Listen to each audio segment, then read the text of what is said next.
And welcome back. The National Education, Health and Allied Workers Union, NEHAWU, has pledged international solidarity with the people of Palestine during a picket outside the United States Consulate in Sandton.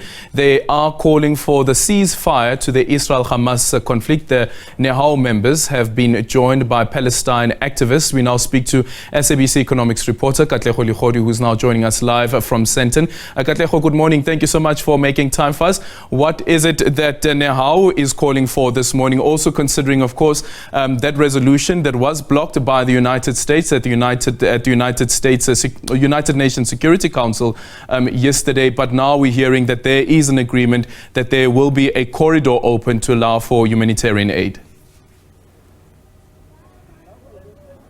Most definitely. A very good morning to you, Eldrin, and to our viewers at home. NEHAWU members are just gathering outside the U.S. Consulate here in Sandton today as they try to put pressure and forge solidarity with the people of Palestine. And they're saying that really, when you look at it, they're worried about issues of humanitarian aid, like you've just mentioned now. They're also worried about that blast that took place 2 days ago at that hospital. You can imagine that NEHAWU operates in the medical space, and we see them taking issue over time with what they've said has been some sort of an invasion that they want an end to. They're calling for the respect of criminal law and a ceasefire in terms of the conflict that has been happening there over time. They're joined by activists, and I'm going to ask my colleague Mutabi to just show you what is happening where we are right now. This is outside the U.S. Consulate offices in Sandton, and this is where we're seeing the first Sandton Drive, the corner there, just seeing a hive of activity. As we speak right now, we see more members of NEHAWU just joining in today. Placards also just up in terms of those that are here, just calling for solidarity and an end to this conflict. Also just taking issue with the fact that there are also babies that are caught up in this crossfire, and they're saying that when you look at it, this should end. I'm going to bring into the conversation now the NEHAWU Secretary, Gauteng Secretary, this being Mzi Chonchi, who'll just let us in today on their demonstrations. Today we've seen that more members of NEHAWU are starting to arrive here, and it looks like really you're all set in terms of your demonstration here today. Welcome to the SABC. Why do we find ourselves here today?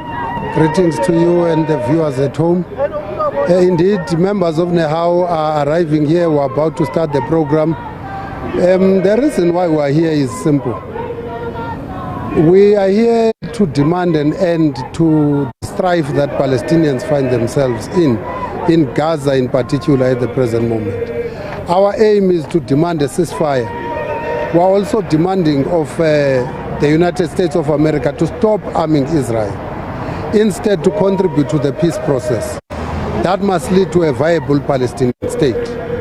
And we are here to demonstrate that the killing of hundreds of people in a hospital that happened just a few days ago is totally unacceptable.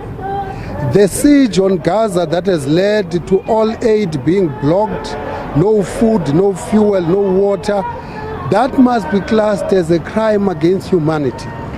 It can never be proper that people can be starved deliberately. And we condemn the indiscriminate shootings and killings and bombings that Israel is carrying out in Gaza. That's why we're here today.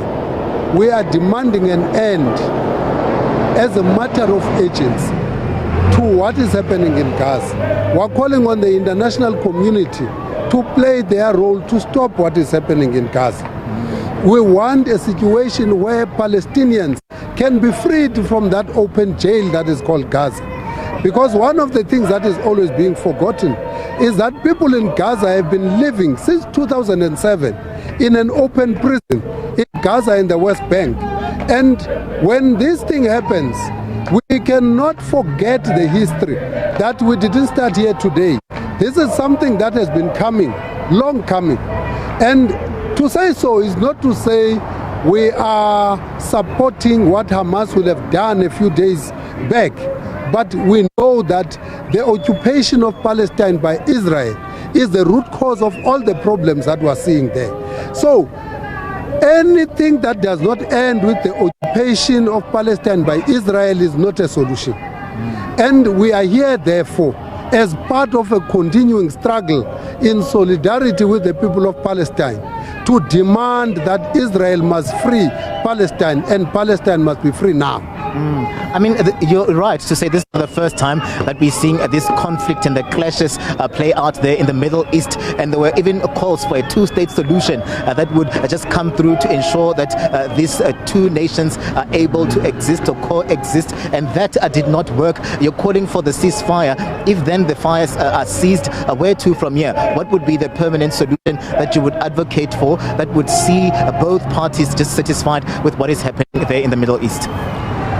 A viable Palestinian state in terms of the 1967 borders is the only solution that is needed. And what we are demanding is that Israel must stop the settlement activity that is going on in Palestine right now, and make sure that what was agreed in terms of the international community is implemented as a matter of urgency.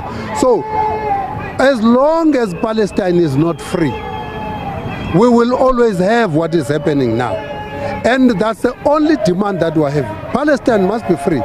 And the only thing that needs to be done, the 1967 borders that are recognized internationally are supposed to be recognized by Israel as well.